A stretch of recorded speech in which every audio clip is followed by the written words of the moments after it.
소설 쓰는 여자, 소설 읽어주는 여자의 이재희입니다. 안녕하세요. 지난번에 마지막에 준서하고 은하가 만났어요.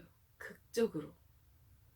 7살 때 헤어져서 서로를 그리워하다가 은하가 한국대 수의학과에 입학하겠다는 그 이야기에 준서는 한국대 의대에 입학을 했고 같은 학교에 다녔지만 서로 몰라보고 있었거든요. 그랬다가 아프리카 의료봉사를 갔는데 그곳에서 어릴 때 7살에 우면산에 같이 그 은하와 준서가 실종돼서 길을 잃고 하룻밤 같이 지냈던 그때처럼 은하가 길을 잃고 있었는데 준서가 은하를 찾았죠. 너무 극적으로 찾아서 제가 지난번에 읽을 때는 너무 감정이입이 돼가지고 사실 좀 실수를 한 것 같아요. 근데 어쨌든 예쁘게 봐주시고요. 이어서 읽겠습니다.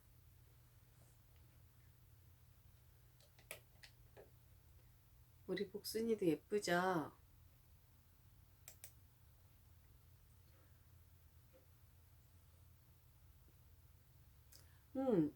김준서가 네 이름을 몰랐었나 봐. 내가 안 가르쳐줬어.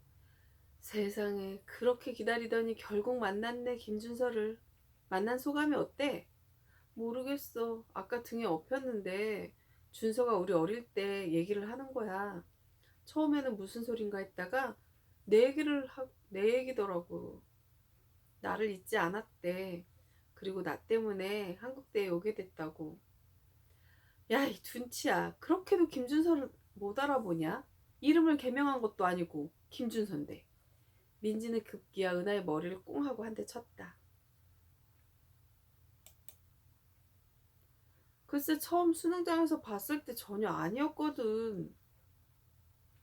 무열이 준서보다 먼저 은하에게 왔다가 민지와 하는 얘기를 들으니 서서히 몸이 떨려왔다. 무열이 뒤따라온 준서를 보자 획 하고 밖으로 나가버렸다. 준서는 은하를 보자 입이 귀에 걸렸다. 어머머머 얘들 좀 봐. 민지는 두 사람이 하는 양이 이상했지만 은하가 그토록 기다리던 준서를 만났다는데 누구보다 기뻐해 주었다. 김준서, 나 네 얘기를 10년이 넘도록 들었어. 둘이 아프리카에서 재회라니 너무 극적이다. 준서는 은하가 자기를 잊은 줄 알았었는데 민지의 얘기를 들으니 기뻤다. 내가 자리 비켜줄게. 둘이 밀린 얘기하셔. 아냐 아냐. 은하야, 괜찮으면 밖으로 나갈까? 밖이 시원하고 좋아. 준서가 은하에게 나가길 권했다. 그래 나가자.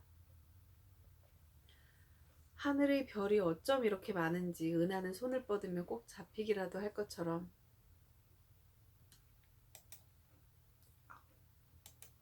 길게 손을 뻗어보았다. 은하, 요만했던 것 같은데 이만큼밖에 안 자랐네?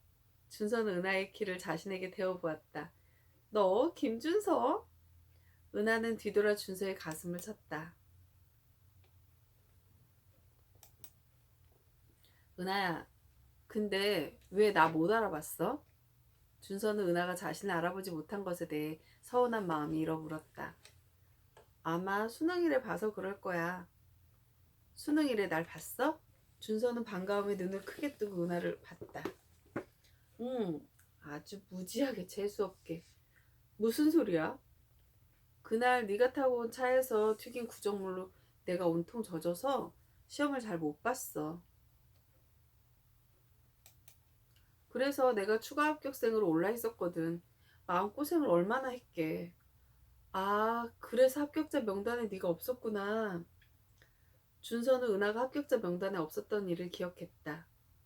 그 다음에 널 봤을 때는 그때의 기억 때문에 네가 아니라고 생각했고 너는 또 너무 인기가 많기도 했고 또 준서는 앞서 걷던 은하의 어깨를 감싸 안았다. 무슨 말이 더 필요할까? 그동안 그렇게 그리워하던 두 사람이 이렇게 만났는데.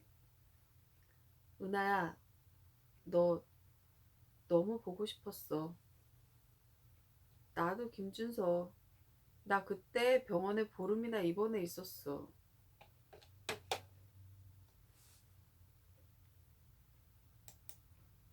그랬구나. 나는 네가 약속 장소에 오지 않아서 많이 서운했었는데. 퇴원하고 널 찾았을 때는 이미 넌 미국에 가버렸다고 아빠가 그러셔서 많이 울었었어. 준서의 목소리가 젖어들듯 은하의 목소리 또한 울먹거렸다. 은하야, 널 보고 있으니 눈물이 나려고 해. 가슴이 벅차서. 김준서 나도 그래. 여기가 뻐근해. 나란히 앉았던 은하가 준서의 등에 자신의 등을 맞대고 앉았다. 은하와 준서는 밤을 새워도 모자랄 길고 긴 이야기를 이어갔다. 아프리카의 밤은 낮과 다르게 한기가 느껴졌고 그날의 이야기, 오늘의 이야기, 학교 이야기가 계속 이어졌다. 은하는 잠을 자고 싶지 않았지만 약 기운인지 스르르 잠이 들었고 준서는 잠이 든 은하의 머리카락을 매만져주고는 안아서 캠프 안에 눕혔다. 도무지 발이 떨어지지 않는 준서는 은하 곁에 앉아 은하의 이마며 코며 볼이며 입술이며 한참을 바라보다 새벽이 되어 은하 옆에서 새우잠을 잤다. 은하가 의료봉사 온 전원을 뒷목 잡게 한 사건으로 인해 은하는 출장팀에서 제외되어 베이스 캠프에 있게 되었고 준서는 은하를 보기 위해 중간에 물품이 필요하거나 베이스 캠프에 올 일이 있으면 자진해서 왔다. 은하야! 준서가 은하를 불렀다. 이거. 준서는 오다가 본 예쁜 들꽃을 은하에게 내밀었다.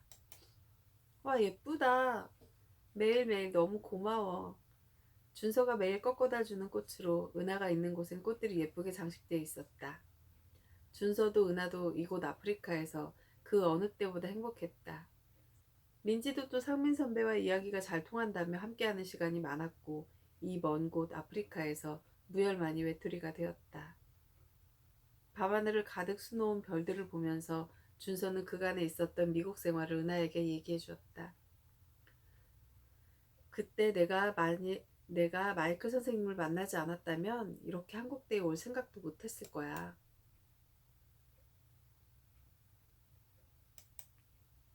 정말 좋은 선생님이시구나.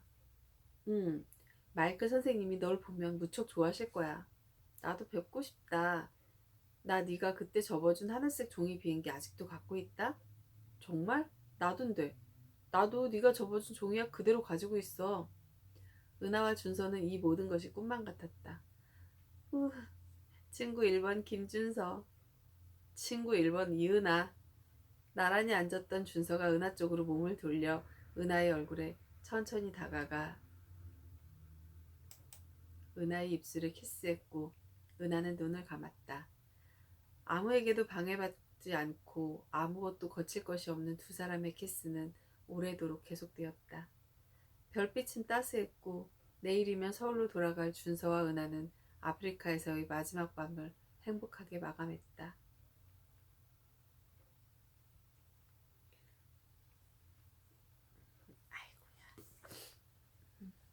알았어. 연주가 신영을 다시 충주에 데려다 주었고 신영이 농활버스를 타고 서울로 와 모든 것이 완전 범죄가 되는 듯했고 신영과 연주, 민혁은 그날 이후 셋이 함께 다니는 날이 많아졌다.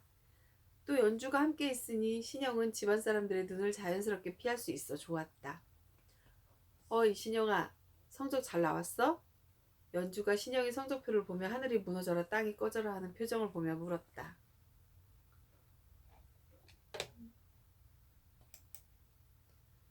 큰일 났다. 정말 이걸 어째야 하냐. 성적표는 신영을 위해 작은 선의의 거짓말도 해주지 않았다. 신영은 강 회장이 이 성적을 보게 되면 불벼락이 떨어질 거라 생각하니 걱정이 되었다. 야, 강신영, 연애도 좋지만 점수 관리는 좀 하지 그랬냐. 다른 학교도 아니고 한국대인데. 너 그러다 권총 차서 잘리면 어쩌려고 그러냐?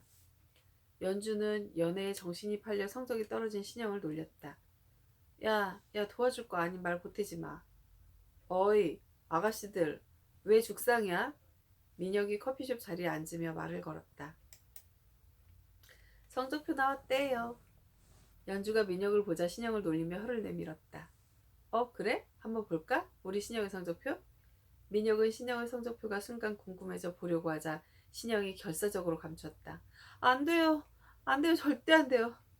아이고 어지간히 안 나온 모양이네. 그럼 그러지 말고 기분 풀러 가자.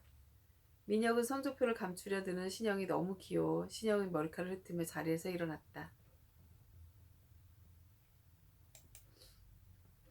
그러자 신영아, 저는 좋아요. 연주가 민혁을 따라 일어서 나갔다. 그래, 시험은 시험일 뿐이야. 신영도 민혁과 연주를 뒤따라 커피숍 밖으로 나섰고 민혁이 데리고 간 곳은 다름 아닌 놀이동산이었다. 선배, 우리가 애도 아니고 여기서 놀아요? 연주가 어이없다는 표정이 되어 민혁과 신영을 번갈아 바라보았다. 그래? 나는 꼭 여기 한번 와서 놀고 싶었는데 너희는 와봤구나. 여길 한 번도 안 와봤어요? 진짜요? 연주는 이 나이가 되도록 놀이동산에 와본 적이 없다는 민혁이 의아했다. 연주야, 나도 한 번도 안 와봤는데? 넌 와봤어? 신영이 연주를 보며 말했다. 왔겠지? 어? 나도 한 번도 안 와봤네? 어머 정말. 연주는 자신이 언젠가 놀이동산에 온 적이 있었을까 생각해봤지만 한 번도 와본 적이 없다는 데에 놀랐다. 그럼 오늘은 우리 여기서 놀아야겠다. 나이만 많았지 다 놀이동산이 처음이라는 거네. 하하하. 민혁은 자신이 오늘 이 어여쁜 아가씨들을 위해 선택을 잘했다는 생각에 웃음이 났고 즐거웠다. 야, 신기하다 신영아. 우리 한 번도 안 와봤네 진짜. 연주는 자신이 놀이동산에 처음 왔다는 데에 신기했다. 그러네. 와 재밌다. 신영과 연주는 아이처럼 모든 기구들을 타겠다는 듯 지칠 줄 모르게 뛰어다니며 줄을 섰고 처음 타는 놀이기구는 너무 재미있었다. 열차에 올라 다른 사람들은 무서워 소리를 지르는데 연주는 두 팔을 번쩍 들어 올렸다. 우와 신난다. 신영과 민혁도 연주를 따라 손을 들고 소리를 질렀다. 우와 와. 스트레스가 일시에 날아가는 기분이었다. 셋은 아이스크림을 하나씩 입에 물었고 어른이 되었지만 안에 자리 잡았던 아이를 밖으로 꺼내어 놓으며 행복했다. 선배님 덕분에 너무 즐거웠어요. 연주가 두 사람을 남겨두고 먼저 집으로 향해 민혁과 신영이 남아 길을 따라 걸었다. 요즘 너희 덕분에 하루하루 사는 게 재미있는걸? 민혁은 진심이었다. 선배 저도 그래요. 신영은 민혁의 한 걸음 뒤에서 민혁의 흔들리는 손을 잡으려다 말고 주춤주춤하고 있는데 갑자기 민혁이 신영의 어깨에 팔을 둘렀다. 선배, 신영이 어깨에 둘러진 팔을 보았다. 신영아, 우리 사귈까? 민혁은 신영의 어깨에 팔을 두른 채 앞을 보며 말했다. 선배, 나라도 괜찮겠어? 신영은 수줍게 얼굴이 붉어졌다. 신영이 대답 안 하면 나 무안해지는데? 민혁은 걷던 걸음을 멈추고 신영을 보았다. 선배는 저라도 괜찮겠어요? 민혁은 신영의 한 발 앞으로 가 몸을 낮춰 신영의 눈을 바라봤다. 신영아, 그럼 오늘부터 우리 사귀는 거다. 선배, 민혁은 신영의 이마에 입맞춤을 했다. 얼마 후 신영의 집은 신영의 성적표로 불벼락이 떨어졌다. 성적 운운하며 강회장을 녹여 갔다 온 농아리였는데 신영의 성적은 가관이었다. 겨우 강회장의 면을 봐서 교수들이 B를 줬을 뿐이었고 그것을 모를 강회장이 아니었다. 강신영, 너 우리 집에 이런 성적표가 가당키나 하니? 신영이 큰어머니의 호적에 올라있기는 하나 낳아준 어미가 아니어서인지 신영을 대할 때 푸근함이라고는 없었다. 아버지 서재에 계신다. 들어가봐.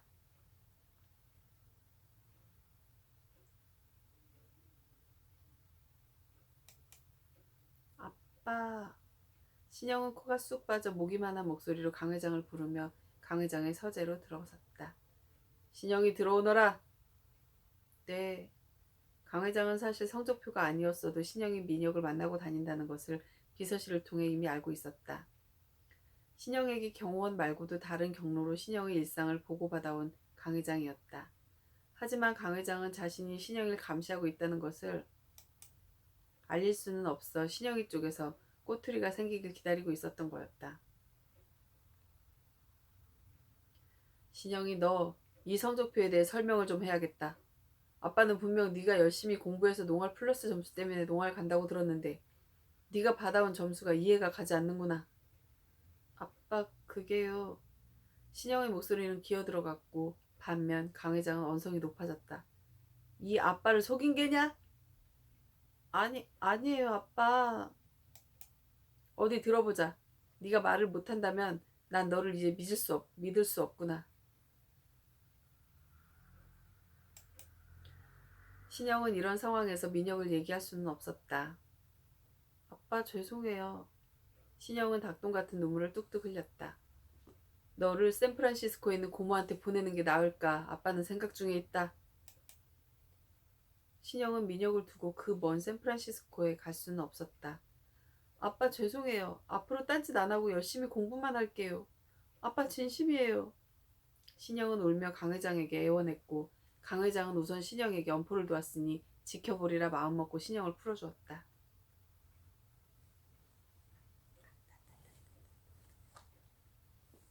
민혁은 신영과 연주와 즐겁게 놀다 헤어져 들어와 덩그라니 크고 썰렁한 아파트에 불을 켰다.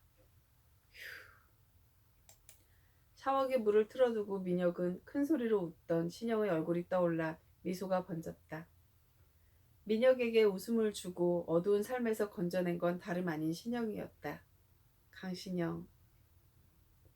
신영을 만났던 그날 민혁이 만난 사람은 유성그룹 부회장인 유상혁이었다.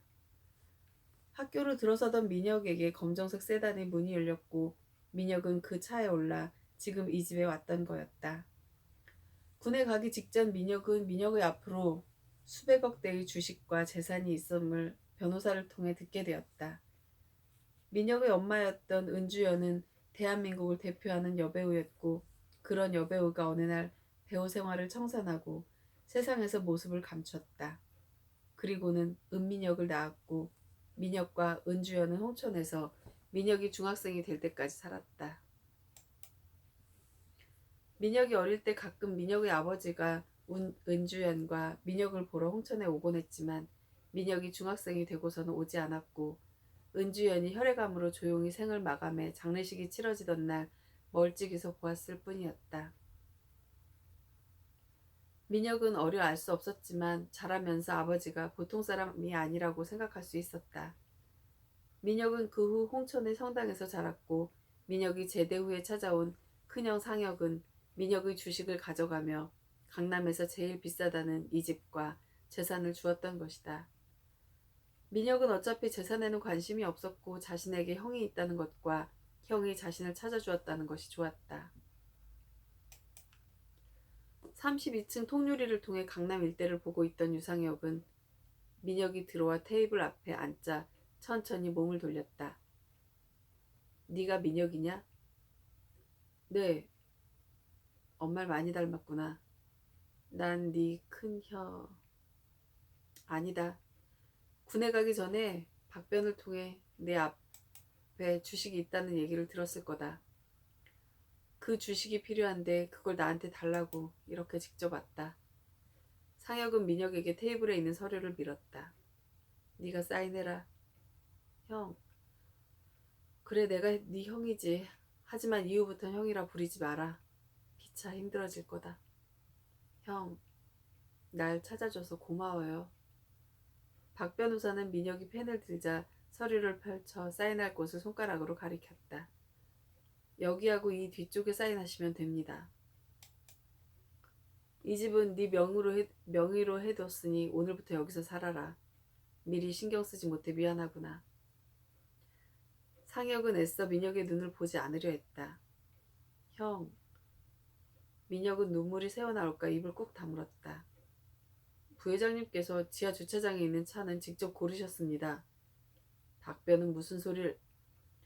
박 변호사가 봉투에서 차키와 통장을 꺼내어 테이블 위에 놓았다. 돈은 쓰기에 부족함은 없을 거다. 무슨 일 생기면 박변에게 연락하고 잘 있거라. 형, 이렇게 물 한 모금 안 마시고 가면 마신 걸로 하자.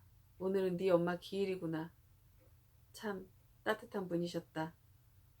다시 박 변호사는 민혁을 아까 차를 세웠던 곳에 내려주고 갔고 민혁은 빈 강의실에 누워있다가 신영이와 속초로 달렸던 것이다. 그 일이 있고 얼마 후 민혁은 유성그룹 왕자의 난이라는 기사가 한동안 한국을 뜨겁게 달궜을 때 관심을 갖고 신문이며 뉴스를 보았고 그때마다 가슴 안에 무거운 무언가가 내리누르는 느낌을 지울 수 없었다. 오늘은 신영의 생일이었다.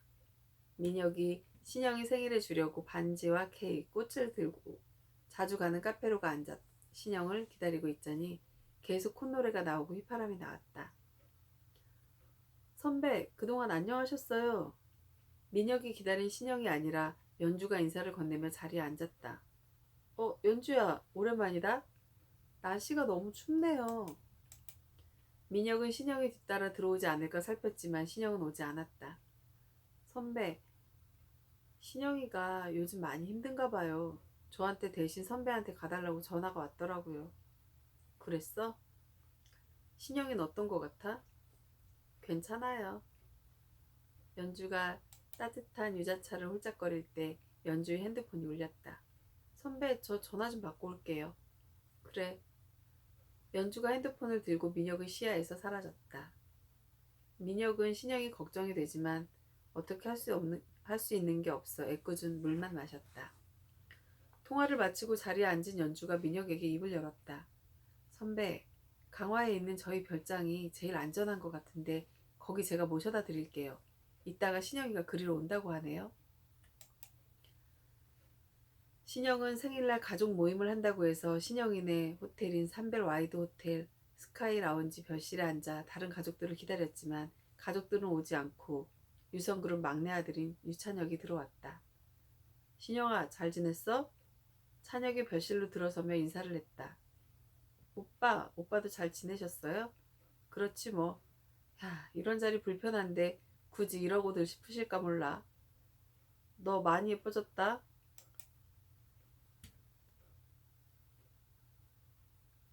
제법 여인의 향기가 나는데 자리에 앉으며 찬혁이 오늘 이 자리가 가족 모임이 아닌 자신들의 맞선 자리임을 얘기했다. 오빠, 저는 오늘 가족 모임 한다고 알고 왔는데요. 야, 놓친 애들 올드한 수법이지 어디 한두 번이야? 몰랐어요. 너 이번에 졸업이지? 네. 이왕 왔으니 밥이나 먹자. 찬혁의 바람기는 이미 소문이 파다했는데도 신영에게 찬혁과 억지 혼담을 주선한 사람은 신영의 큰어머니였다. 저 오빠 오늘 제가 약속이 있는데 밥만 먹고 일어나도 돼요?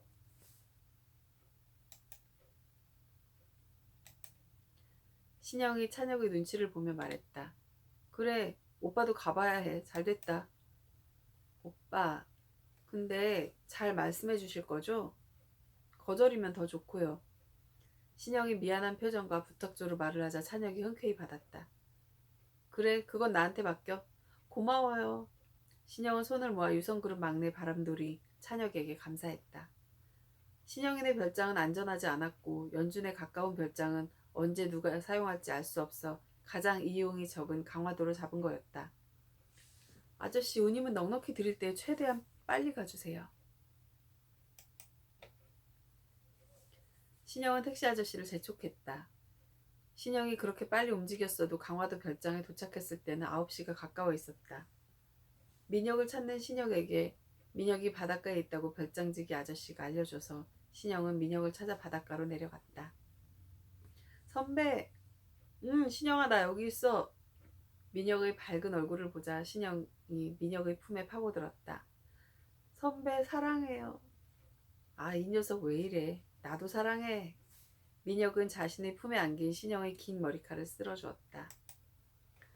추운데 왜 나와 있었어요? 시원하니 좋구만. 미역국은 먹었어? 아차차, 맞아, 오늘 내 생일이구나. 신영이 고개를 들어 민혁을 봤다. 뭐야, 설마 너 네 생일인 것도 몰랐어? 그러네. 음. 신영이 혀를 내밀었다. 벽난로 앞에서 민혁이 신영의 24번째 생일의 케이크에 초를 켜주며 기타 반주에 맞춰 생일 축하 노래를 불렀다. 생일 축하합니다. 생일 축하합니다. 사랑하는 신영이 생일 축하합니다. 신영아, 선배 고마워요. 벽난로는 따스했고 민혁은 신영의 볼이 발그레해져 더욱 예쁘게 보이는 신영에게 키스했다. 신영아, 음, 신영아 사랑해. 선배 사랑해요. 두 사람은 벽난로의 불 앞에서 달콤한 케이크를 먹으며 밤이 깊도록 많은 이야기를 나눴다. 민혁은 신영의 깊은 눈을 들여다보았다. 오늘 허락해줘. 신영은 대답 대신 눈을 감았다. 민혁이 신영의 이마에, 코에, 뺨에, 그리고 촉촉한 입술에 천천히 키스를 했고 신영의 귀에 속삭였다. 사랑한다, 신영아. 신영이 눈을 감았고 민혁이 신영의 눈에 한 번 더 키스한 다음 신영의 왼손 약지손가락에 반지를 끼우며 손가락에 키스했다.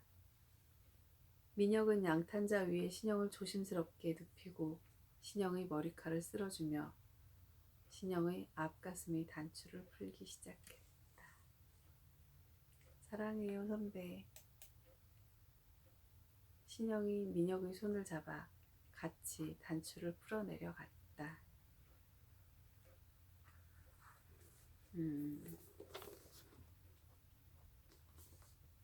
잠깐만요. 오늘 여기까지가 사랑의 기억들. 다음엔 이별을 읽어드릴게요. 제가 감기가 걸린 건 아닌데요.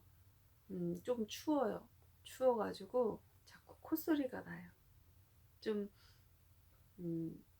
모르겠어요. 듣기에 따라서 불편하셨을 수도 있다는 생각을 하는데 준서하고 은하는 만나서 사랑하는 두 사람이 만나서 지금 행복한 시간을 보내고 있고요. 또 신영이도 민혁이도 또 자신들이 서로 사랑하고 지금 신영이의 생일날 민혁이와 같이 밤을 보내고 있어요. 오늘 밤은 참 따뜻한 밤이네요. 네, 다음 이 시간에 또 만나요.